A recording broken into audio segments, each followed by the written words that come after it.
Final Destination. All skills on. No Odd Job. Slappers only. Jordan, I have a question. Yeah, what's your question? What do you do when life gives you lemons? Well, you don't make lemonade. Mm-mm. I believe you're gonna throw those lemons back. You're gonna get mad. You're gonna get angry. You're gonna make Life Rue the Day gave J.K. Simmons those exploding lemons. Folks, we're talking about a wonderful game of Portal 2 today, and I quite like this one, Jordan, as you can tell because I brought it in the first place. I think it's a game I haven't played in a long time. Me either. But this game is definitely was one of my favorite games ever when I was like 15. When you were a baby. When I was baby. I played it. I think I was in middle school when this game came out. It was one of the first games that I was incredibly hyped for. Uh-huh. You know, back in those beautiful good old days when you were able to have uncaveated love for video games and get excited without knowing that there's a chance that the game would be bad. Yeah. Whatever happened to that? Well, I think the games came out and they were bad. And then you experience that once or twice, and then you go, okay, I'm not... I see. Well... My childlike wonderment has been destroyed. Maybe Assassin's Creed 3 wasn't particularly what I expected it to be, but Portal 2 is really good. Portal 1, for anyone who is maybe not a Valve head like I... Well, I won't say am, but was. Portal 1 was a sort of a brief little game. It felt like a proof of concept almost, you know? I mean, it was one of the best games I'd ever played at the time, also. It was a little mini, I don't know, not even a 5 or 6 hour. It was like a 2.5 to 3 hour adventure. Very a little short romp little through thing. the fields of aperture science. It was a puzzle. It's a puzzle game. You shoot portals. They connect to each other in a game mechanic that is so beautifully engineered that no one has ever done anything like it again, because it's just Portal. It's just Portal. It's just Portal. It had a very unique sense of humor, very of its time. I had to go back and look at Portal 2 to see if I still was able to get good chuckles out of it, and I gotta say, it's still pretty funny. I'm sure there's some jokes in there that haven't aged. Yeah, no, it's like well. you think of comedy writing in games, and you think of something like Borderlands, and that game aged as well as like a fucking dog turd in milk. But no, yeah, Portal 2, there's still some like. As much as people rag on, funny Cave Johnson exploding lemons, that shit still is kind of funny. I think all of the like GLaDOS and then Wheatley later on stuff is still, there's still some genuinely great lines in there. A lot of really good jokes. Portal, God, this game was a phenomenon when it came out. Oh my God. I mean, the internet took the cake as a lie and turned it into a fucking monster. Dirt. Like, you hear that phrase now and it just triggers your fight or flight senses. But I mean, besides the cake is a lie, I mean, there was the companion cube. Oh, everyone loved that fucking thing. There was the fucking companion little cube. turrets. The little turrets, Ratman. That was there was an entire Ratman comic and like there's a Portal fucking lore. ARG. There's pretty deep lore to the Portal series. So that was just in the first game. Yes. Right? And then they announced like a full release, full length, $60 brand new shiny AAA sequel.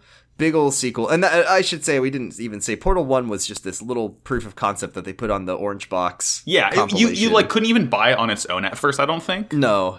I think it just came prepackaged with Half-Life 2 and Team Fortress 2. TF2. But Portal 2 was, I mean, oh my God. Holy fuck. I was so excited for that game. And they had an incredibly good ad campaign to go with it. I don't know if you remember it very well. I don't really know. It was so good. It had all these Aperture Science like commercials about I do remember with the little like stick There's looking the turrets. Yeah, and there was the little turrets and there was the long fall boots, and it was very, very fun. And boy, this game really lived up to my expectations for it. That's what I'll say. I would, Portal 2. Not to be on my bullshit like I am all the time, Jordan, but going back to my definition of a perfect game, I think Portal 2 might also be one. I don't think that there's anything that I would complain about with Portal 2. There's some there's some lines of dialogue that haven't aged well, definitely. But mechanically, artistically, in a story perspective, in a perspective of humor, I would agree that this game is, I mean, it takes everything that's good about Portal, adds more of it, adds some incredibly great new puzzle mechanics, good story, good music, good characters. Really good length, too. I feel like that gets lost in a lot of these conversations, but like it's about like a 10 to 12 hour game, which I think is like the perfect length for this kind of thing.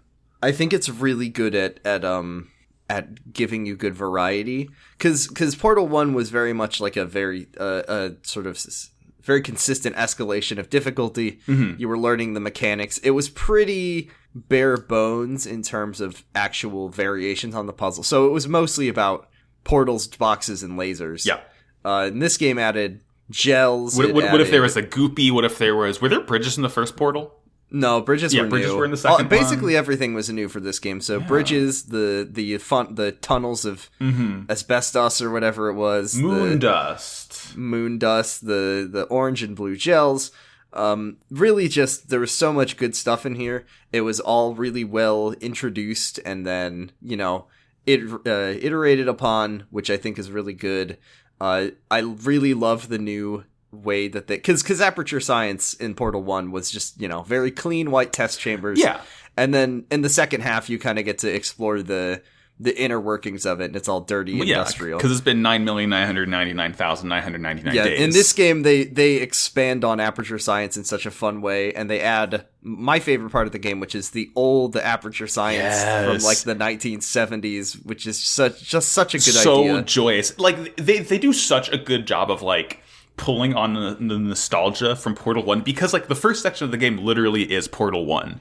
It is the exact same puzzles from Portal 1, but you're going through it again, but they're like, overgrown and fucked up, and then like you start to get really wacky, and oh god, is I feel like I remember almost like listening to the soundtrack, I remembered almost every single like room that these songs played in. Just like I was actually having a little bit of trouble with that because I was trying at some points. I mean, there's some that I remember, but some I was like, I don't remember when this plays at all. But yeah, it is a 64 song soundtrack, and I'm amazed at like how much variety is there based on just like, okay, this is a soundtrack where it's like mostly like just ape shit, hard to parse electronic music, and then also a little bit of opera here and there. Yeah, exactly. So I will say one thing I really enjoy Portal 2 does, and I think it was probably the first time I'd ever noticed it in a game, just because I was in middle school, I was older, my brain was maybe working a little bit better, is that this is the first game I'd played where I'd noticed that the soundtrack had those little adaptive moments, specifically the gels. The gels and the lasers are the main ones here. I think the bridges do it too. They'll kind of sing with the level as you play. It's really cool. I like that a lot, and I think a lot of the music is well suited to have those moments in there. Yes, especially because they can tailor the music to what mechanics are being put in, so they don't need to worry about adding certain elements in if they're not going to have the gels. Which are the main ones that I remember really change the music. I mean, you know how much we love dynamic soundtracks here at Slappers Only Industries. They really are my favorite thing in the world. It's just like, I know what I like, and what I like is a dynamic, adaptive soundtrack. Yeah, God, it's just... Speaking of soundtrack, this game composed by noted Valve guy Mike Muraski. Is he the one who's done, like, is he their guy? Yeah, TF2, Left 4 Dead, Counter-Strike, Half-Life Alyx... And beyond that, he does film VFX. He was the massive crowd technical director for all 3 Lord of the Rings films. He did Matrix Reloaded and Revolutions as well. So, like, he kind of does a lot of cool shit. That's a really... Like, I've never really looked into this guy, but damn. I mean, the thing about Valve, one of the most, like... in 2021, the way that people view Valve is a lot different from the way they view them in the... Back when they still made games. Yeah, because, I mean, if you think about what Valve's output was, it was Half-Life 1, often considered one of the best like PC shooters of its time. Yeah. Technologically, insane. Half-Life 2 and the episodes, once again, pushing the bar, adding these kind of physicsy elements to it. Those were my... Half-Life 2 was my favorite game for maybe 10 years. Yeah, you and everyone else on the internet. Yeah, pretty much. Half-Life 3, the greatest game ever made. Oh, I loved when that game came out. We loved to play it. TF2, can't fucking believe how good the music in that game is. I mean, just in the trailers alone, all had a really great such like a bombastic feel to them, you know? I really love it. And then Left 4 Dead, a co-op shooter that some people... I played Left 4 Dead a few months ago, and it was still really fun. Portal 2 is also a co-op shooter, if you think about it. Yeah, Portal 2 had great co-op. I've been thinking about... I very nearly ruined a friendship playing Portal 2 co-op freshman year of college. Oops. Well, we were not. Let's say we were not in our right minds. No. And trying to do those mind-bending puzzles cooperatively, Jordan, it can put quite a strain. Yeah. So I do like the way that the game introduced those excellent like something that they added in Apex Legends. I know people really like is the way you ping things. Yes. And kind of communicate. But Portal 2 had that. Yeah. You call it. And I think that Pingle 2. Pingle 2. Peggle 2. Peggle. That's what I'm calling 2. it. Peggle 2. Maybe one day we'll do Peggle. Maybe we'll do fucking I love Ode to Joy. God. Shall we start talking about the excellent music in this game? Like you said, it's all very, very buzzy, beepy electronic music and some opera. Yeah. Max, it is your turn. I get first pick. Remember when I said how this game starts out and you are in the sort of derelict, torn up first portal areas in Aperture Science? Yeah, can I say, sorry, before we get started, can I just talk as a former, as a person who is still at heart obsessed with Valve games, even though I like to say how angry I am at them all the time. Playing Portal 2 as a Valve fan is really confusing because Portal 2 and Half-Life, Portal and Half-Life exist in the same universe. Yes, Black Mesa and Aperture Science, famous rivals.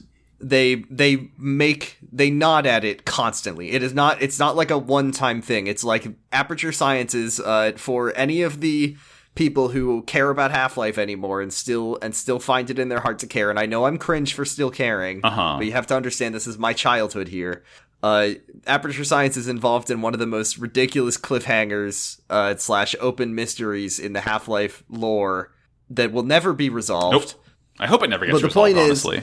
The point is that when you play Portal 2 and you realize that it's set in the same universe, around Portal 1 I think takes place maybe who even knows when, and then an unspecified amount of time has passed between the two games, and you just have to, as a Half-Life fan, you just have to grapple with the fact that you have no idea what has happened to the world since Portal 1 happened, and you don't really, like, it's just very weird to think about. Yeah.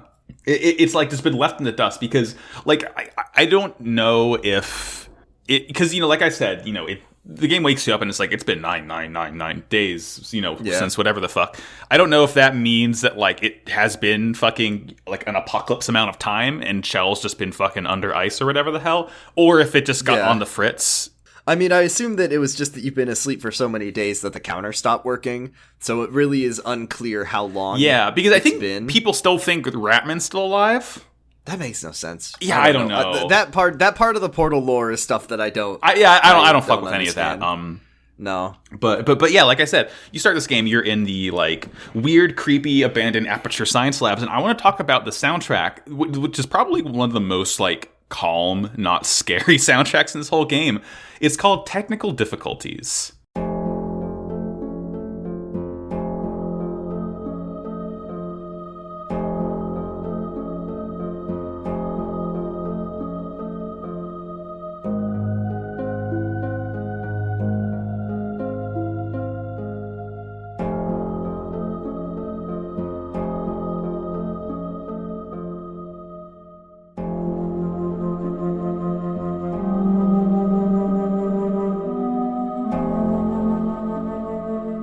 Okay. And this is a Super Metroid song. Oh, okay. Now, it's very reminiscent of that. It has this very nice, like very slow harp arpeggio, and you have really light choir in the background, and, like, this weird, like, harsh piano note that you hear every, like dong, that you get every once in a while.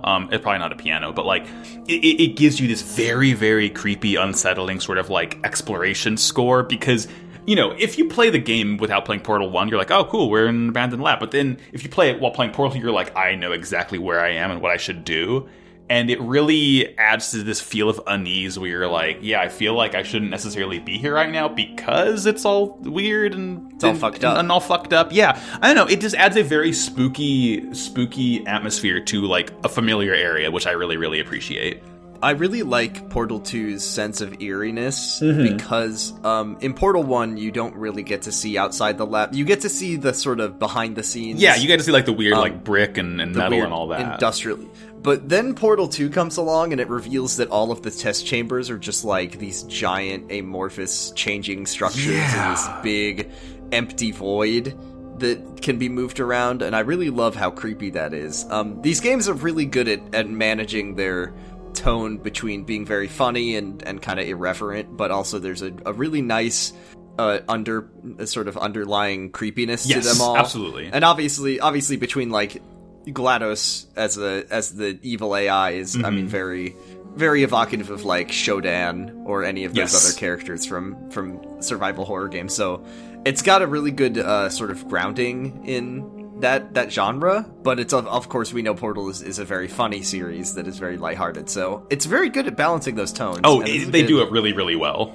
It's really well done. It's very mysterious. There's a lot of good sort of mystery tracks in this game. And they're not the easiest to talk about, but like they're just very good for atmosphere, and I feel like I wanted to bring something like that just because but before things kind of get all fixed up and pop off, like I feel like it's a really good thing to kind of ease you into it, like, yeah, is a creepy, spooky world, find out what happened.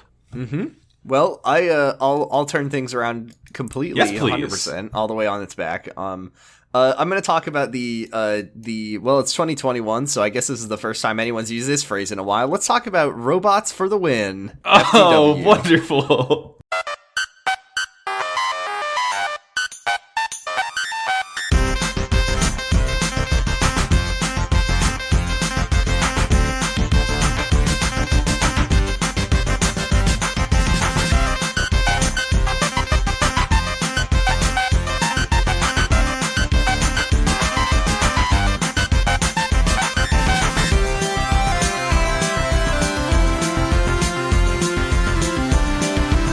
So this is the credits music for the co-op. Yes.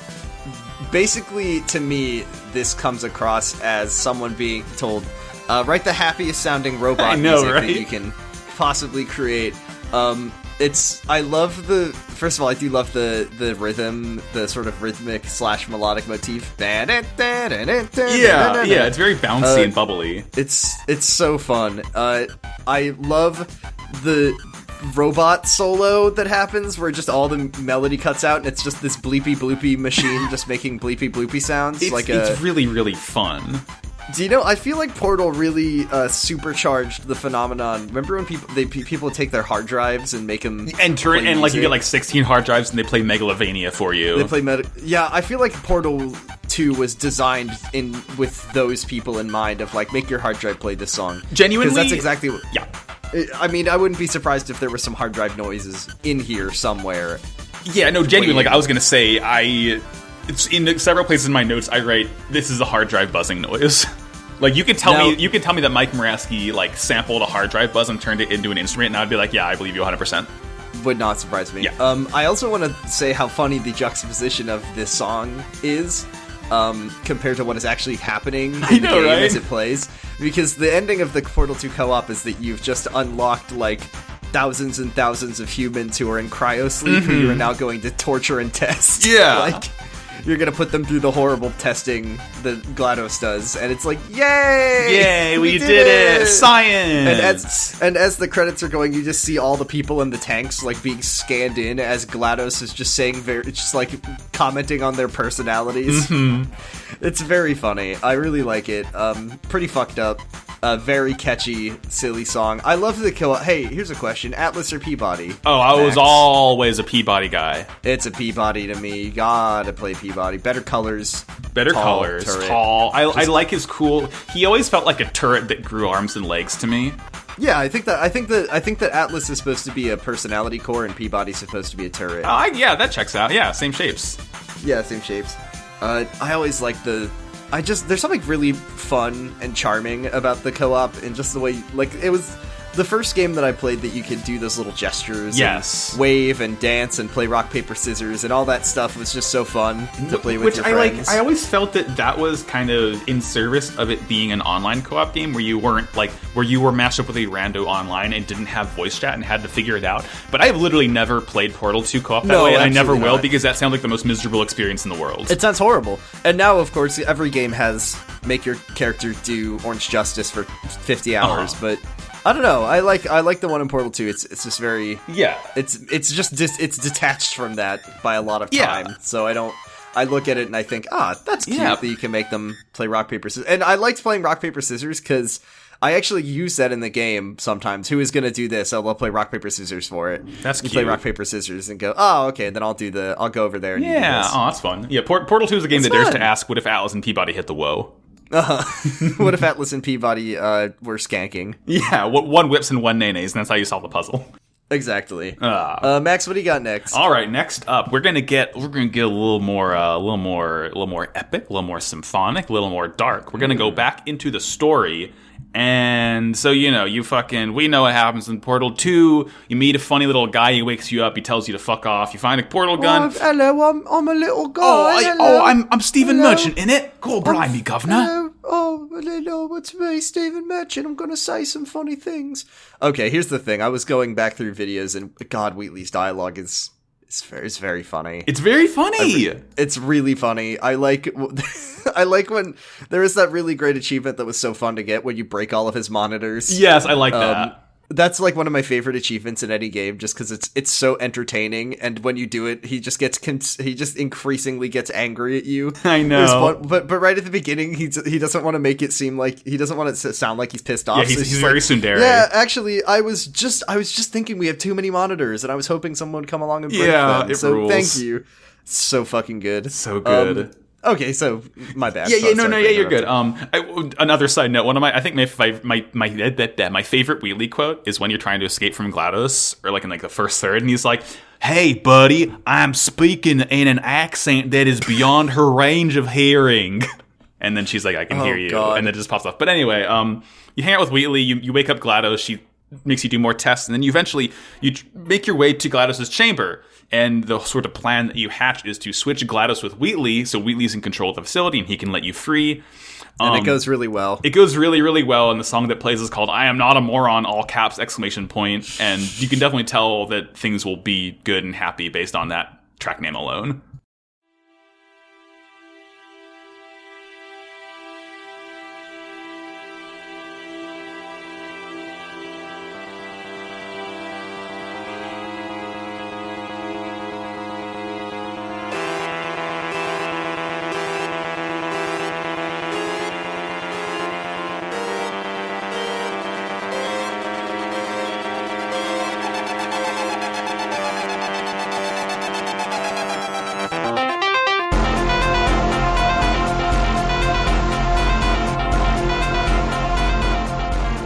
I really love that moment in the game so much. I really like the fake out. Yes. Where he's like celebrating and all of the things are like flying around. He's got like confetti. And he's so smart. And it even musically, it even starts out in a major key. Yeah. But then like the electronics come in.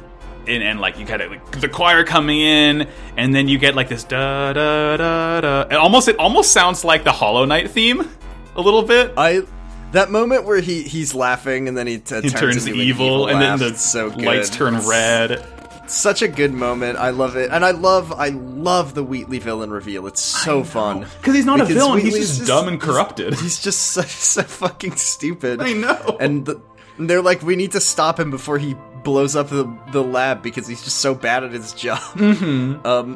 And then of course the scene ends with him just like slamming the elevator. Oh, and of course he turns GLaDOS into a potato. Could a moron dunk you into this pit, which is what I say every day. I love GLaDOS. I love potato GLaDOS. It's once again, it's such humor for its time. I know. But it's also just so funny. I believe the official name is Potatoes. Potatoes, yeah. Yeah. I'm a potato. Portal 2 is a fucking good game, Jordan. It's really funny. It's really nice to step back into Portal 2 and kind of appreciate this humor that, you know, this kind of... It gives me the vibe of, like, I don't know, it reminds me a lot of less random, but kind of Invader Zim-y humor. I get what you're just going that kind for. of, like, science theme, like, it's very sciencey, and it's very irreverent, and it's not, like... now when I think of shows that are trying to do science-y comedy stuff, I think of, like, Rick and Morty. Yeah. It's definitely not that. No, but, like, no. It's better. It's good, for one. It's very good. I think most of it is still holds up, Yes. but it's definitely not the kind of humor that you see anymore. Do you think Portal is one of the direct causes of, like, the whole phenomenon of I fucking love science? Yes. Yeah, 100%. nerd culture, think geek. Like, I think wonderful. Portal might be, like, not patient zero for nerd culture, But Typhoid like, Mary. It's definitely Typhoid Mary of nerd culture. Uh-huh. It permeates everything. There's so much of it in there. I mean, just the cake is a lie alone. It's How fucking many people- ubiquitous. I know, exactly. Like, it's not really the fault of Portal 2 that it happened like this. And I think Portal and Portal 2 are still very funny and fun games. We're better but off for having them, but they did create some unspeakable They evils. did create a monster. Yeah, fucking ThinkGeek.com, fucking all of that stuff is definitely... It wasn't helped. Portal 2 didn't help. Yeah, Portal my didn't help. last thing, this is completely unrelated, but like I'm just going to show my own ass on air. I still have and drink out of Mario Girl pinup glasses from ThinkGeek.com that I got as a Christmas gift many moons ago. Wow. I'm trying to think if I definitely have bought something off ThinkGeek before, but I can't remember what it was. I do get sad when I think about the fact that, like, they got bought out by GameStop and all of the interesting and weird stuff they sold. Now you just can kinda buy like, Funko Pops. now I can buy a Funko Pop. Yay.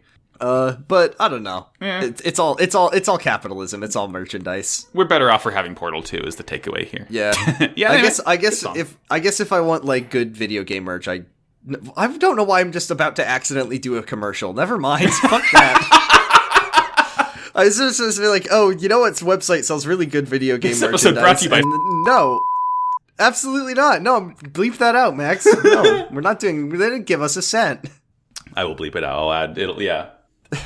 And my favorite sour candy. Yeah, thank from you. Yeah, Kyle thank you. I was about to go XY, there, too. Tangy Toddlers. Yeah, I like. That's a very, very good pick. Yeah. All right. What's your second pick, Jordan? Well, I've got a very, very good pick for you, and it's a moment from Portal 2 that I think lives rent-free in all of our heads. Yes. I think it might be the best moment of Portal 2, Uh-huh. right at the very ending.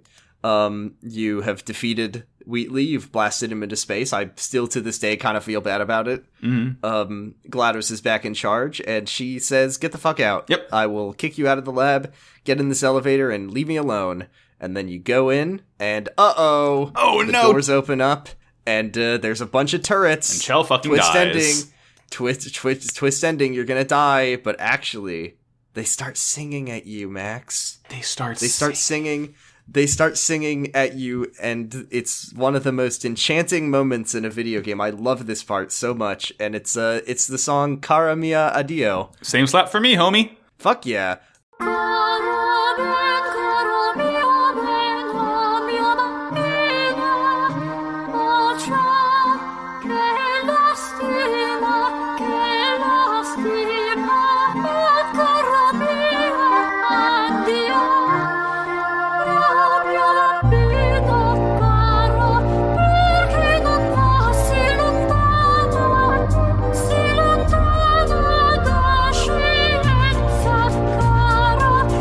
It's not really a slapper to me. Like, it doesn't slap as much as it is just very special. Again, we picked And I really Somnus like one it. time, Jordan.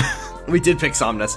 I love the fact that this moment is foreshadowed several times. You can see the turrets, like, reciting and practicing for this moment. And as you go up the elevator, you see some real fucked up turrets, like the gigantic leopard-spotted turret. I with a love that crown. one, the Animal King. I love it so much. What? Why is it? What is it? I want a whole game explaining who that one is. There was once upon a time a line of blind boxes you can buy that were turrets with different prints on them, and like the rarest Now, one Max, was a tiger Max, print. Max, I happen to have 3 of those on my shelf and a companion cube from that same line. So Jordan, that's epic. I have I think I had the Bumblebee patterned one. I don't know where the fuck it is, but I think I have a yellow one, a brick pattern one, and maybe a classic white. And then I have the companion cube, though I don't know where it is anymore. I really do like the fact that there's just a gigantic king turret that takes over the government or something. I know! Yeah, that's what... Yeah, it, like, goes into UN, I think. But I think this moment... First of all, I like that... So, Ellen McLean is the voice of GLaDOS. Yes. And my... Not claim to fame, but my... Ellen McLean was, like, a local celebrity in my town where I lived. She did lots of theater. So, I actually got to see her in a show one time. And it was right before Portal 2 came out. So in the program, it said, like, look for her as the voice of GLaDOS in Portal 2, coming soon. And I was like, yes! Yes! So that was really cool. And Ellen McLean is a really good opera singer. And obviously, she's sang 2 songs on the Portal 1 and 2 soundtracks that I'm sure we'll talk about at least one of them. But I think it was kind of a shame that with Still Alive in Portal 1, you know, she's a really good opera singer, but they had her singing this kind of like, you know, pop, whatever. Yeah, sure. It's a great song. But I think it's really good that they let her do this opera song where she's singing against this big opera singer turret. It's just a very good moment, and it really sticks in your brain, and I love this song. Yeah. I just always get very nostalgic when I hear it, because it's such a great moment in the game. What gets me the most at it is the very, very end where she gets that last note, and like, because that's in the part of the cutscene. By the way, I think the first and maybe only cutscene in a Valve game, because you're just watching it happen. I've never understand why people say that, because I mean, Half-Life 1 has or Half-Life 2 starts with a cutscene. Half-Life 2 ends with a cutscene. Half-Life 2 Episode 2 has at least one cutscene. Oh, okay. I mean, if anything, Half-Life 2 starts with a cutscene when G-Man is talking to you. But I mean, I do agree that this is definitely, like, they're very, very rare in Valve games. But at the very end of it, she, like, as Ellen McLean hits that note, you're, like, spit out of the elevator into the cornfield, and then you hear it tumbling, and then the companion cube, your companion cube tumbles out. Comes out. Have you heard the fucking, like, lore theories behind that specific companion cube and why GLaDOS gave it back to you? No. The whole thing is, when GLaDOS deletes Carolyn from her brain, people think that since companion cubes are like basically these big old fucking like hard drives, she put Carolyn's AI into the cube and gave it back to you so Carolyn could still hang out with you, which is like, it's a cute little thing. That's nice. I don't think that's true. And also she says in the song at the end that Carolyn is still there. She says Carolyn is in here too. Yeah. I don't know. I don't know. I don't get that theory. I think that the companion cube is just a big special cube. It's just a big funny cube. It's just a big funny cube. Whenever I talk about Portal, it like floods back into my brain just how much, like, once again, we all think of the cake as a lie, but the companion cube was maybe even not as much of a phenomenon because it wasn't just like a few words that you could write down and annoy people with, but God, that fucking cube was everywhere. That fucking cube. Oh, people loved the cube. I mean, you gotta hand it to Valve for the way that they just like built this puzzle around the cube, put a little heart on it, did a couple extra lines from GLaDOS, and then all they had to do was make you put the cube in a furnace at the end, and just by doing that, it broke the brain of nerds everywhere. It broke the brain of every single person who played the game, and I remember playing Portal with the like commentary on and just talking about how easy it was to get people to care about the cube. Yeah, I know, right? They just had to put a little heart on it. And it's that easy. Give it I love it. It's very good. It's a very clever game. Maybe I'll play through Portal again soon. Yeah, I really want to play through Portal again. Very Jordan. fun, really good. It is very special that you do eventually get the cube back at the very end, especially because the game is teasing you about it the whole time. Right. Like when you're in Portal 2, it just constantly is like, "Hey, where's that companion cube? Just kidding, you killed it. Haha. No cubes for you." I think they might even do a part where it fakes you out and makes you think you're gonna get a companion cube, and it's like a fake companion cube. I don't remember. That sounds about right. I haven't played this game in years, but I believe it's good that you get it back at the end. What do you got next, Max? Final slapper. I'm bringing the heat. Yeah, bring it in. You mentioned a certain part of the game where she says that Carolyn's with her still, or whatever the fuck. Yeah, little Carolyn is in here too. Remember how the end of Portal 1 had a song? Yeah, the Portal 1 song was like a maybe even more influential than the game. Yeah. In some ways. It's kind of a huge deal, that song. I don't think it's a spicy take to say that Want You Gone is better than Still Alive by, like, a fucking walk. I think that Still Alive was more influential than Want You Gone, but Want You Gone is a better song. I'm pointing to the Ocarina of Time sign. Yeah, this is the Majora's Mask to Still Alive's Ocarina of Time. Yes, and this is my third and final pick. Want You Gone. What a great pick. Same slap. Song of the same summer.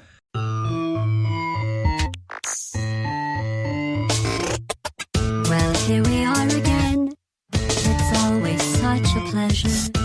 Remember when you tried to kill me twice? Oh, how we laughed and laughed. Except I wasn't laughing. Under the circumstances, I've been shockingly nice. You want your freedom, take it. That's what I'm counting on. It's a fucking jam, this song. I mentioned this to you that I have, like, sense memory with this game. And the biggest one is hearing Want You Gone, because I distinctly remember beating Portal 2. Portal 2 came out April 2011. I graduated high school May 2011. I distinctly remember beating this game the day after I graduated high school, and I was like, wow. Like, I felt like more liberated from beating Portal 2 and leaving Aperture Science than I did graduating fucking high school. I like the antagonist, how antagonistic. She's so mean and rude, but in a fun way. She's so rude about it. And even more so than in Still Alive, because in Still Alive it was just like, hey, you tried, but I'm still fine. Mm-hmm. But in this one, it's just like, fuck you, go away. Yeah, it's like, I want you fucking out of here. You're someone else's problem now. I love the line where she says, under circumstances, I've been shockingly nice. I know. Fucking killed everybody in the lab. Yeah, so good.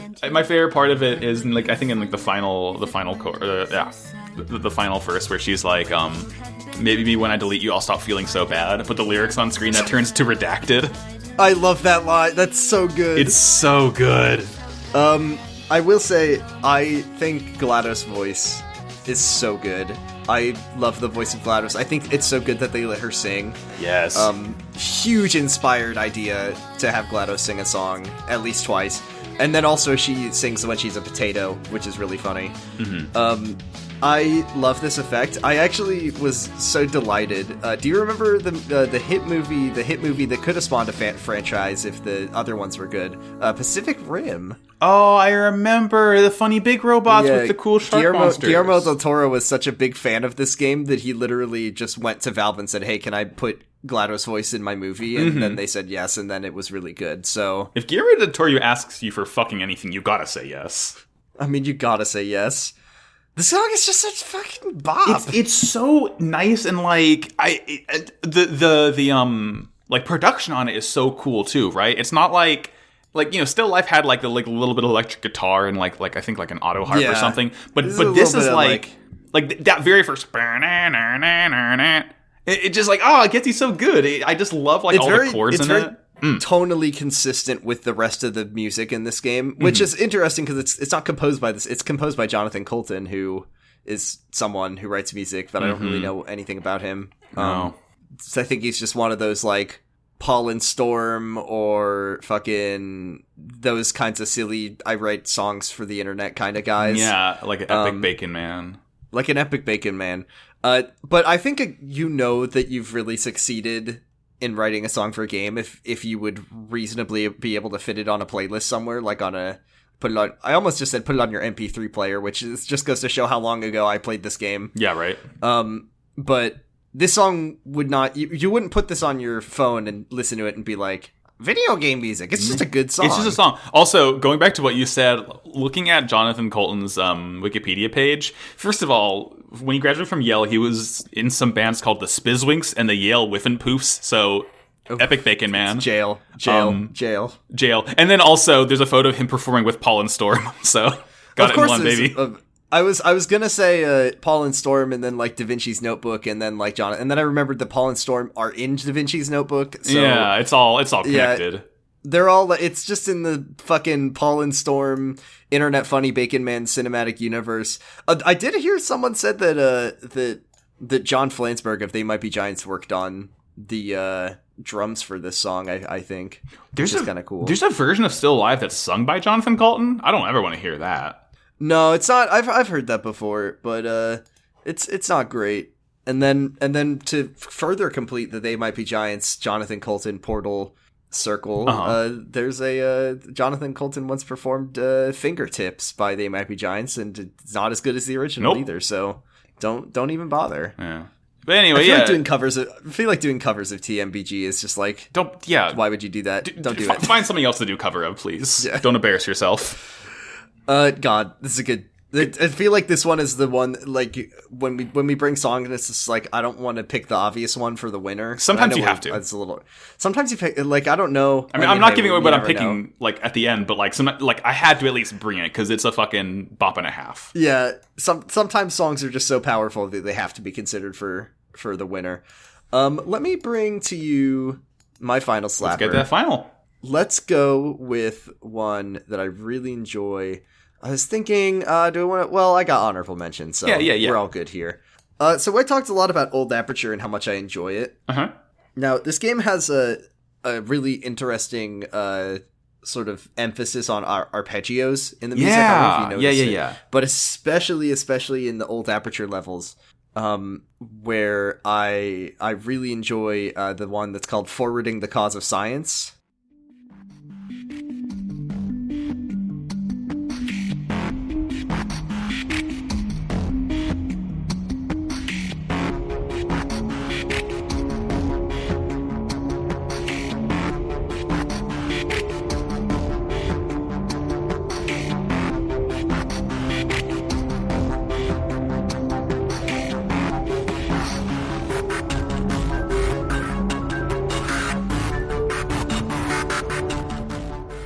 So this one is really just very nice to listen to. It's just very pleasant. It plays as you're going through the Old Aperture levels. You got Cave Johnson talking out your ear, saying all kinds of dubious things that are interesting, and some of them maybe not as funny as they used to be when the game came out. What year did this game come out? 2011. 2011. That's exactly when I feel like it came out. But. Yeah. I think that what's really good about, once again, the emphasis on arpeggios is really good because the way that this song works is at any point, and in the soundtrack version, they add these little sprinklings in when you would hit the gels, because this is where you learn about, you get the gels. Yeah, you get Bouncy Boy and Fast Boy. Yeah, when you bounce on the gel, the arpeggio speeds up, so it goes like... Yes, I love it. And then when you run on the orange gel, it goes like... It just like stutters it, and it's very cool. And I just love how very pleasant... It's got this sort of underlying mystery to it. It's kind of subdued and laid back, but it's also very, very nice to listen to as you're doing these puzzles. So I think that after the Wheatley moment, things take a little bit of a darker turn. You have the falling. Yeah. Literally, the dark turn comes as you fall. The lowest point in the story is the lowest point in the laboratory. Yeah, lowest. And then, you get separated from GLaDOS, and you have this moment as you're crawling through the deepest parts of the lab. It's all ruined and fucked up. And then there's this gigantic door, right? And what the fuck is behind that door? Open up the big door, and then it's just this really interesting part of the lab.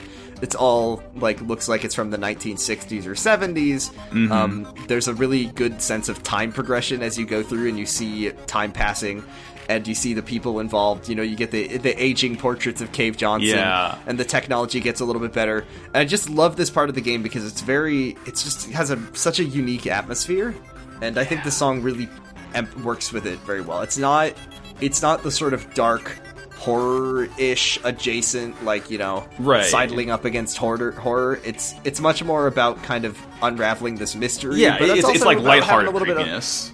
Lighthearted mystery and eeriness. And of course there's all those fun dialogues, and I think this is definitely the sort of funniest part of the game for me, because you've got Potato GLaDOS, you've got these good mysteries, you've got fucking Take Your Daughter to Work Day, you've got Lemon monologues, just all this good stuff in there. So I really like this song. It's very nice. I really like the what is the other part? I don't know, like, just going back again what you said, I really love how the effects of the gel play into it. Like, it's one of those songs where, like, and soundtracks as well, because, you know, like we said, like, the light bridges and lasers add to the song, too. It's one of those songs that when you play the game, you can sort of, like, make up those parts in your head as you listen to it, you know? Like, you picture it after experiencing it yourself, which is just very fun. Yeah. One thing I also like about this part is that, like, how as you go through Old Aperture, you see the logo update over time. Yeah. It's like the 50s logo and the 70s logo, and then, like, the, you know, the modern logo, which is always fun. I remember when the game was coming out, they had all this, like, lore stuff about Aperture coming out, and then it reflects in the game in very cute ways. Like if you're a Portal lore head, you know that Aperture Science originally was a company that manufactured shower curtains. Yes. And when you walk into the Old Aperture, like, lobby, there's just an award for, like, the number one military contractor shower curtain. Yeah, it's like very, very, very cute. Funny. I like it. I love all that stuff. I think it's very funny that somehow, of all of the games that they've made, Portal is the one that has the most sort of deep and consistent lore for Valve. Yeah, you know? No, TF2. Oh, true. Yeah, TF2 that's on another fucking level. Yeah, that's like, I don't understand half of the lore of TF2. I mean, to be fair, TF2 has, like, the sort of benefit of it being active since, like, 2007, so... Yeah, and the lore is mostly explored through comics and stuff, I think, so that's why I don't know any of it. But, Portal lore is very fun. I think it's got a good sense of humor to it. Yeah. Max, you got any honorable mentions before we wrap things up here? Have a couple. Excellent. Want to give a shout out for the final boss theme, Bombs for Throwing at You. What a good name. What a good name. It's like, this is like a fucking Paper Mario boss battle theme. It's just so over-the-top electronic, like, with this crazy, crazy percussion. And again, I feel like this game has a lot of leitmotif in it, like, where you just, you know, like we mentioned, Karamiya Audio plays in a lot of different tracks. And I think also beyond that, like, there's leitmotif in the instruments, because I feel like, like, when I hear that sort of, like, main buzzing electronic noise, that's the GLaDOS noise to me. And then Wheatley is more symphonic, but, like, this whole track is just, you know, it's a fun final battle track that definitely has the sort of soul of the Portal music, but I feel like it's a good transition to, like, a combat encounter, which is, you know, way more of a combat encounter than fighting GLaDOS in the first game was. No, yeah, but it's they're good. They're fun in the way that they turn the mechanics, the puzzle mechanics, into combat mechanics, and then of course it's capped off with that great moment where you put two and two together. Oh, the white goo is made from moon dust. Well, then I'll just right fucking top 10 gaming moments right there. One of those great. The Portal 2 is filled with so many moments that just, like, your brain just never forgets. Yeah. And that's definitely up there. Yeah. Got any others? Yeah, and the other one is a little track called Turret Wife Serenade. So this one is an Easter egg track. It's one of, I think it's one of the first. I remember the puzzle it's in. It has, like, a lot of walls and, like, emancipation grids that you have to go through. But there's this one part where if you can kind of, like, you have to kind of, like, move turrets and the glass orb cubes that, like, redirect the lasers around to, like, get into this, like, part of the ducts where you see a turret and it's, like, it's doing almost like a sort of, like what's that fucking track called? Like, the Hungarian dance one. It reminds me of some sort of, like, Eastern European, like, old-timey dance track, but it's like this one turret that's, like, kind of using its motors to play a song, which is kind of a, you know, bit of a foreshadowing to the big musical number at the end. And that was always such a fun Easter egg for me. I think it's really good. And I also like that it's called Turret Wife Serenade. Yeah. It makes me think of just the concept of wife, like, this is Turret Wife Guy. Yeah, it's a Turret Wife Guy, exactly. My honorable mentions are, let's see, I've got Reconstructing More Science. Oh, of course. Which is just like, I genuinely don't even remember what this song is in the game. I think it's just the trailer music. It's no, I want to say it plays when you make it back to Wheatley Aperture. Maybe. But it's also trailer music. It's just really good. It just kind of the distilled essence of Portal 2. It's got all those bleeps and bloops you crave. It's got those super buzzy synth sounds that are really nice. I really love the that's really good. Just a really good sort of distillation of the tone and the atmosphere. And it definitely leans into more of the darker, humorous part of the sort of black comedy aspect of Portal, as opposed to the, the kind of pleasantness that you can see in other parts of the game. Then I wanted to talk about, just very quickly, just to play for your ears, for our listeners, there's what's it called? Triple Laser Phase. This one is really, is found on one test chamber. I remember very distinctly, this is because as you're going through the first part of the game, GLaDOS is fixing up all the old chambers, and this is the first one that you walk in where it kind of looks like a Portal 1 chamber. It's all really clean and nice, and she goes, "This one's looking pretty good." Yes. And as you redirect the lasers and it's about redirecting 3 lasers to open a door, and as you direct them, they add more to the song. Yeah. So that when you get all 3, it plays this really cool kind of ethereal laser song that I really enjoy. And then the other one is called Hard Sunshine, which is very similar to Triple Laser Phase. Just the game communicating to you the mechanics through the actual puzzle objects singing out to create these nice noises. And I think that's just such a good idea. I really like that feedback. And then one more, just because it's a very funny moment, is Machiavellian Bach, which is when I like that when one Wheatley, you just show up into this chamber and GLaDOS is like, "Oh my god, he's playing classical music," and then Wheatley's just bragging about how he's reading He's so books. fucking smart. I love him so much. He's just like, "Oh yeah, I bet you haven't read this one." God, so fucking funny. Wheatley's such a fun little guy. I really like Wheatley. I genuinely always felt so bad about having to blast him into outer space at the end. He's just a funny little guy. Yeah, power corrupts. What can you do? What are you gonna do if you're hooked up to that big evil robot? It's gonna make you big and evil.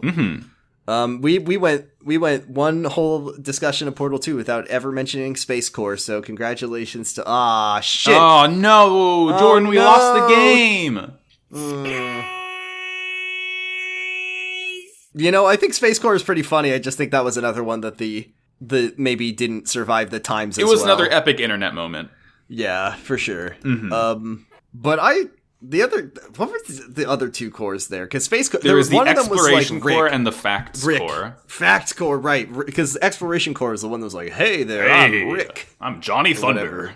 Johnny Thunder. I don't remember the actual name. And then Facts Core just gave you bad, incorrect facts. Yeah, that was always Good very shit. cute. Well, and then Portal 1, it was there was the Curiosity Core that was like, "Ooh, what's that? Oh my!" There's like the Feral Core. There was the Evil Core, and then there was the one that gives you a recipe for cake that involves fish-shaped fecal matter. Wonderful. Oh, Portal. Oh, Portal never changed. Quite a sense of humor you got on there. Oh. Haha, hee hee. Max, let's pick our number 1. Let's do it. So we brought... We got technical difficulties. I got Want You Gone, and I got I'm Not a Moron. Got Robots for the Win. Cara Mia Adio. And Reconstructing More Science. No, sorry. Forwarding the Cause of Science. Very similar. Yeah, Forwarding the Cause of Science. I think I got it. I mean, I think I got it. I'm really tempted to bring one, but I think one of the other one's a better song. So let's 1, 2, 3. Cara Mia Audio. Oh, you know what, Max? No, that's my heart song. We're doing Cara Mia Audio. You don't even have to convince me on it. It's like Want You Gone is so ubiquitous, but I feel like Cara Mia Audio is more like novel to me because you knew there's going to be a song at the end of Portal 2, but you didn't know there's also going to be like a turret opera, jokes on you didn't kill you opera. Such an incredible moment. I really love that moment. I'm glad.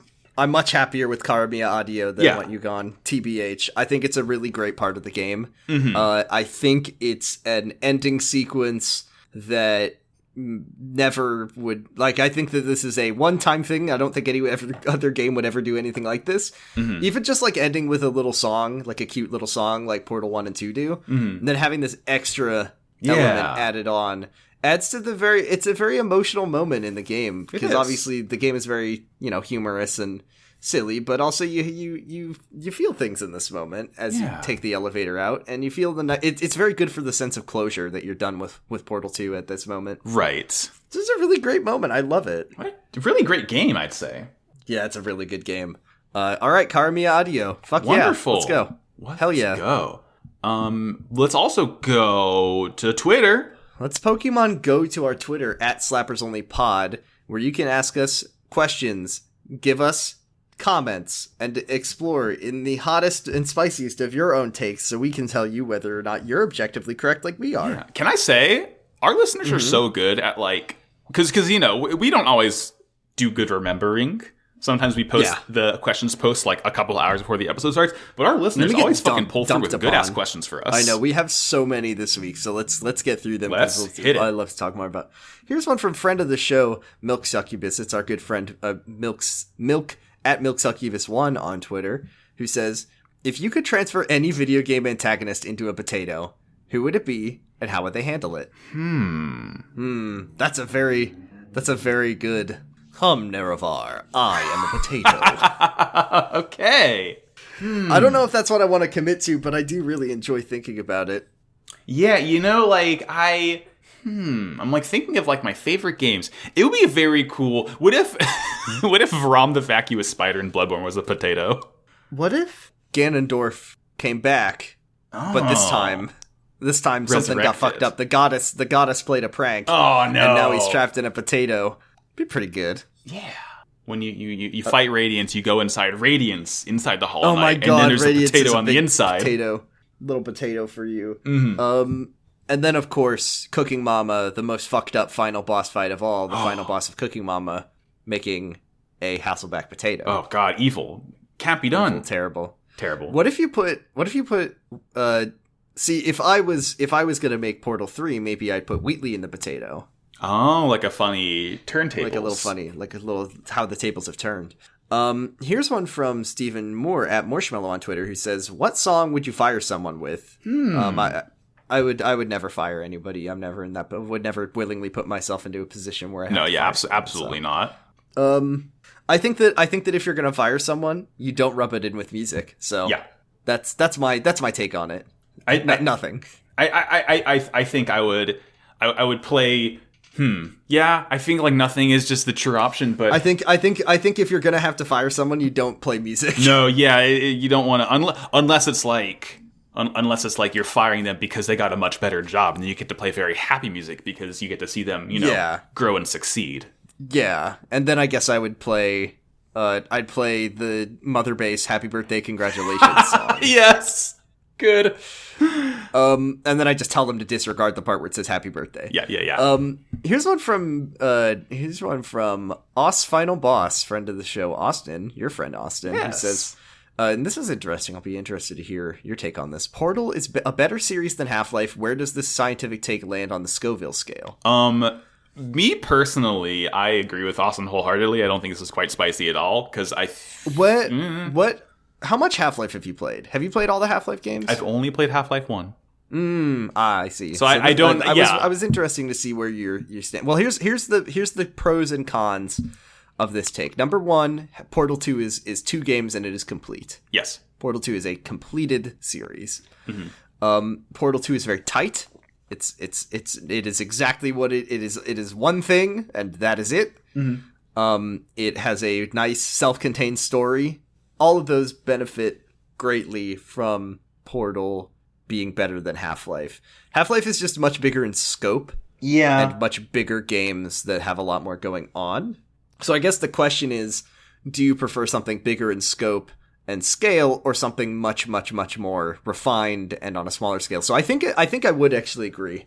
That just in terms of quality, definitely there's no parts of Portal that I don't enjoy. And right. I think there are parts of Half-Life 1 and Half-Life 2 and Episode 2 as a whole I'm not a huge fan of, that I think are Yeah. So yeah, I would agree. I think so. Yeah. I think if you were to ask me, Max, if I were visited by the dark spirit of Gabe Newell in my bed one night, he said, "Hello, I'm Gabe Newell, and do you want Portal 3 or do you want Half-Life 3?"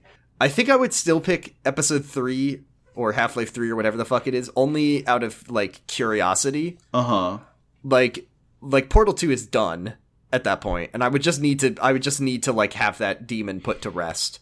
Of course, Valve loves to be pranksters, and so they've tried to restart the clock on Half-Life Episode 3, which is very, very fucking funny of them to do. The nerve of them to try to restart the clock on that. They know they're not going to make Half-Life 3. They just wanted to, they wanted to restart the clock on it with Alex. So being fucking stinkers. Yeah, terrible company.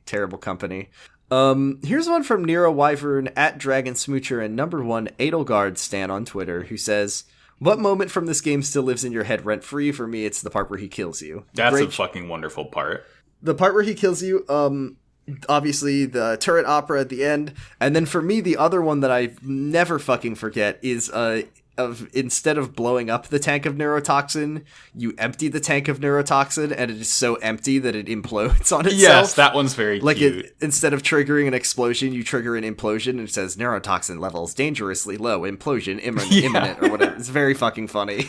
I think for me, it's gotta be fucking portaling to the moon. Like, that was just such a fun payoff of, like, learning that the portal surfaces are made of moon dust, which is like, it's shit, so like, good. yeah. Yeah, I love it. It's very good. It isn't, I think it requires, like, just enough. It's that one split second, because obviously the game makes it very, very obvious that you have to shoot it at the moon. And then you have that moment where you say, I get why this works. Yeah. It's very good, very good. It's, love that. very, very fun. Here is a couple, comments and takes from friend of the show, Argyle, at Argyle_Funk, fellow co-host for both of us, who says, "Anyone else spend most of 2011-2012 playing Halo Reach while listening to the soundtrack on their Xbox 360? Because I did, and then as a callback, I also listened to the music off the CD that came with Skyward Sword a lot." Is that the Zelda Symphony? Yes, this is Zelda Symphony CD. I didn't do that, but that does sound very emblematic of the times, doesn't it? That's extremely, like, comfy early 2010s gaming vibes to me. Because I remember Portal 2 and then Halo Reach, were some of the first, like, games I was truly, truly hyped for as a teenager, like, as a young, maybe not even teenager. I might have still been, like, 12 years old, as a preteen. So one of those games was really good. And then the other one, well, it was fun to play when you were in middle school, for sure. I think it still holds up. I recently played through it with Austin, and I quite liked it. You quite liked it? I'm glad. I think it's still my favorite Halo game. Yeah. Maybe I'll have to revisit it one day. And then Argyle offers a list of takes. Yes. And I'm just going to read through them, and you give your appearance, okay? Or your opinions. I don't know why I said appearance. Portal 2 is better than Portal 1. Yes. The credit song is better too. Yes. In a vacuum, the Lemons thing is pretty funny, but it's far from the best Cave Johnson recording. Yes. Yes. I think the Lemons line. My hot take is I think it's still pretty funny. It's still pretty funny, but yeah, it's not the best Cave Johnson one by a while. Fact Spheres is best sphere. If we're not counting Wheatley, yes. I think I agree, but I also really like the cake recipe sphere from the first Portal one. Yeah. And then reconstructing more science still bangs. Yes. Yeah. Fact, absolutely. Yeah. Good job, Argyle. Yeah. Good job. Here's one from friend of the show at the tallest Jew on Twitter. Who says, "Perhaps they took inspiration from forcing their villain's computer system to be powered by a potato, but Valve were real homies for making this a game I could play on my MacBook from 2009 without causing the fans to scream too loud." That's pretty impressive. Source engine, baby. The Source engine is pretty impressive to me, and looking back, watching gameplay footage of this game that is very old, I mean, this game is 10 years old now, it looks really good. It still looks really good. And the effects, like the blobbies, the blue gels, and the water effects, like there's those. They look really good. I'm pretty sure I know how they made those blobby effects. I'm not smart enough and don't know enough about it to go into it, but essentially, they're particle effects, right? Like big particle effects. No, what it is not like the way everything else graphics is rendered in the game, but what it is, it's like. They're just geometric points that the game renders a sphere around, and those spheres can like shift and blob when they're around other sphere points. You play Pikmin 3, right? Yeah. The final boss of Pikmin 3 does that. Oh, cool. I haven't finished Pikmin 3, but that's really okay. Cool. Well, yeah, you'll know what I mean when you get there. Then, like, video game liquid and blob physics is always like getting better. But the fact that the game has those good blobs in Good blobs. as 2011 is really impressive to me. Yes. And do you know, I think that this was a... Do you know about where the gel mechanics came from? What do you mean? Like where they were inspired by? Yeah. It was I'm not sure. Not off the dome. So I believe, and I think this is actually the case for Portal 1 as well, like the existence of Portal 1, is that the gels were inspired by a game called Tag: The Power of Paint, which was a DigiPen game. So DigiPen is the video game school of some kind. Yeah. And I played Tag: The Power of Paint, and it's really cool. It's basically like the speed up bouncy paint and then shoot it out of a little gun. And then I guess Valve really liked the idea, so they just hired those people on to make this gels work in Portal 2. And I believe that that's actually where the Portal 1 came from, was a similar, like a DigiPen game. It was Narbacular Drop. I do know that. Narbacular Drop, right. So I thought it was really cool to see their idea. Yeah. That it looks really great, and it splashes around really great, and it's just a really really fun concept. Here's one from @SiberianPine Bumbleprees on Twitter, who says, "Do you remember that website that was a rain noise generator and the national song playing over some Portal fan art? I don't remember that, but I believe that happened in 2011 very easily." Here's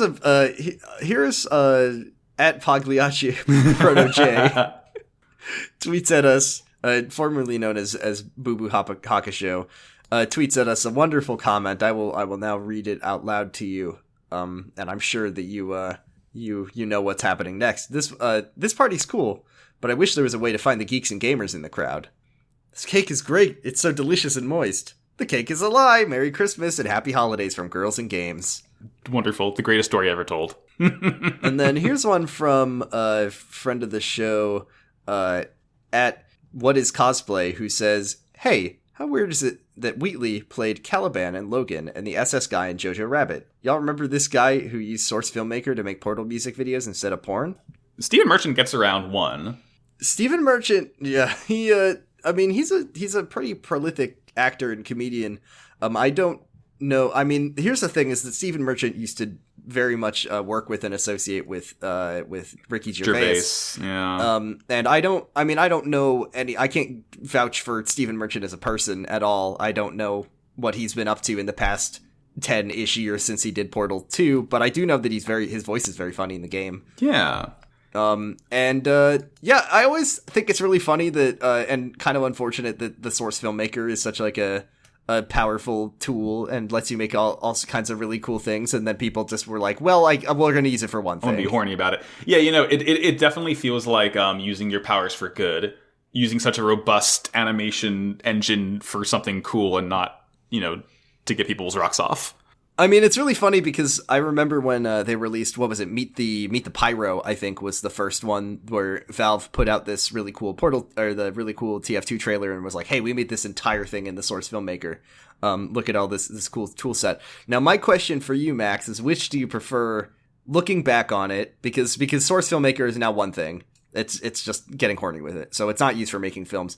But looking back on the output of Source Filmmaker animation on YouTube versus it's the Chad Source Filmmaker versus the Virgin going into Gary's mod and making the beam jiggling everything around, because that's, I think, the superior art form.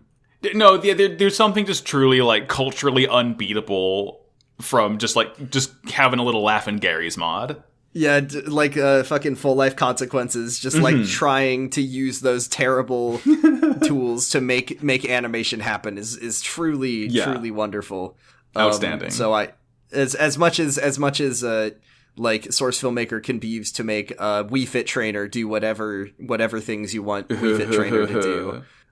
With Gex, like I think you can't do that with Gary. Gary's mod is unhornyable, and therefore is the superior tool. No, yeah, the game checks if you're horny before you boot it up. Yeah, you gotta prove that you're not horny. Yeah. This is like when we were talking on Kamurocho Radio about making unhornyable games, because you would think that Morrowind is you couldn't make Morrowind horny, but people sure did try. So I'm sure there's horny Gary's mod out there. Yeah, I mean, that's just the fucking curse of humanity, isn't it? Yeah, truly.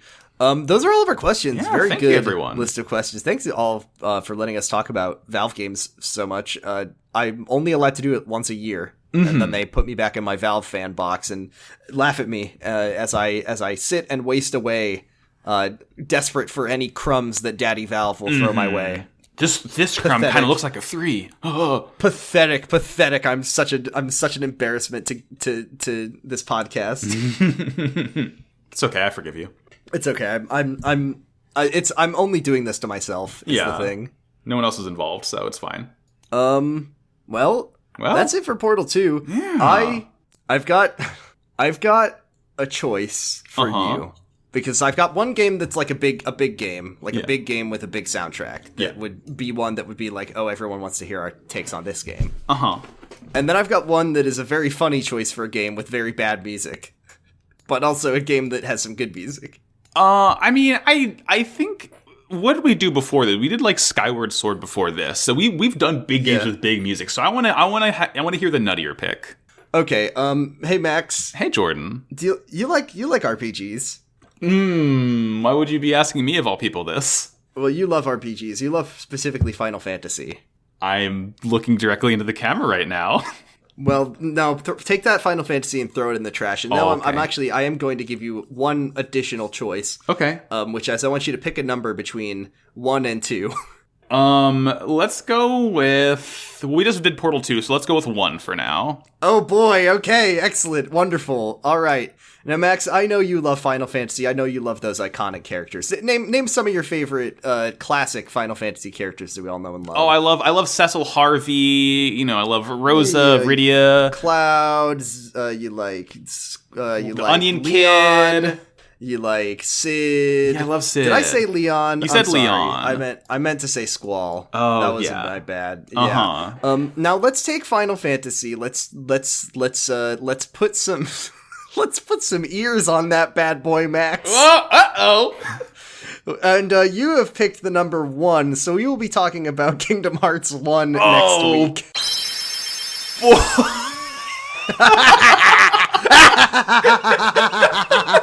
You picked this, Max. This was your choice. It was my fault. Not mine. You did. Well, Kingdom Hearts 1 it is. I love how you just talked about how you're like a fucking pay pig for Valve, and now you brought like the most evil media property into our house. Uh-huh. Well, you know, it's the most evil media property ever created, but also it's one of the most hilariously cursed media properties. Mm-hmm. And we'll be bringing... Kingy Heart. This is funny because I think Kingdom Hearts 2 has much better music. It does. You're right. It's you picked this. Oh. This is an episode of your making, Max. This is the thing though, Jordan. This is the thing though. We haven't like done a game that has like largely questionable music yet, so I feel like this is good for us. It's room to grow. I'm thinking about some of the sort of Disney World, the Disney movie tracks out of this game and how bad they are, and I'm very excited now because this is now, and maybe it's controversial to say that Kingdom Hearts 1 has some questionable music. I'm not sure how people feel about it. No, I don't think that's controversial at all, my friend. Kingdom Hearts 2 has some good music. It does. But we'll be picking the best song out of a real dubious lineup. lineup. April Fools was our Donkey Kong Country episode, but I feel like the real April Fool in this we're the real April Fools now. We're the real April Fools. Oh, tremendous! This is your fault. Don't forget, Max. This is your fault. This is my fault. I take full responsibility for what we're about to do. I'm so excited. Oh my god, it's gonna be so good. Outstanding work. I'm making chef kiss. All right. Good. Well, that's what we have on the horizon. Kingdom Hearts number uno. Oh God. With hit characters such as Sora, Riku, and Kairi, and Donald Duck. Michael Mouse, Scooby. That'll be fun. God, that'll be fun. Let's wrap things up. Yes. Fucking Kara Dio. Best song too. Good confirmed. choice. So glad we got to talk about this game. What a great pick. Thanks, Max. You're welcome, Jordan. I'm not going to say the same to you. You can find all of our episodes at slappersonlypod.com. You can find us on Twitter at slappersonlypod. You can find me on Twitter at bradipusrex. And you can listen to my 2 other podcasts, Kyle X Y, about Kyle X Y, the show about the boy with no belly button that I do with my brother. And then we also do Kamurocho Radio with with Pot of Greed co-host Argyle, and we talk about Yakuza there, and it's very fun. Max, where can we find you? I'm on Twitter, Instagram, etc. at MaxyBajillion. I also have 2 other podcasts, maybe a third one that my girlfriend and I started planning yesterday over dinner. Who can possibly say? But my other shows that are currently active, there's Pot of Greed, which is at twitter.com/potofgreedcast. We're watching Yu-Gi-Oh! GX. And my other show is called Wow Cool Robot. That is on twitter.com/WowCoolPodcast. We are, when this episode goes up, we will be like 2 weeks away from completely finishing Double Zeta. So that's fucking exciting. Can't wait for that. Oh my god. Well, I guess we'll have recorded the final episode of Double Zeta, but then there's going to be a wrap-up and everything. But, hits don't stop. Love Gundams. You can find all of our episodes hosted by the Noise Space Podcast Network, noiespace.xyz. You can find so many fucking great shows on Noise Space. Many of them, such as Nanoroy's Nightmare and Era. That's a good one. Listening to the Stare episode at work today. County Girls Make Do. That one's about the fucking C. Hell great name for a podcast. LMNOP about Elementary, and you can listen to 0 to 0 cover the Snyder Cut, the Mommy Boxes. Which every week I listen to them talk about the funny Mommy Box movie, and I try my very best, but I simply am not following. I do not understand what is happening at all. So yeah, it's something. It's funny. Yeah. It's funny to listen to them talk about. You can also listen to Special Guide Snacks. They just finished season 1 of Jujutsu Kaisen. Mm-hmm. Fuck yeah. Good fucking show. It's a pretty good show. I need to watch more of it.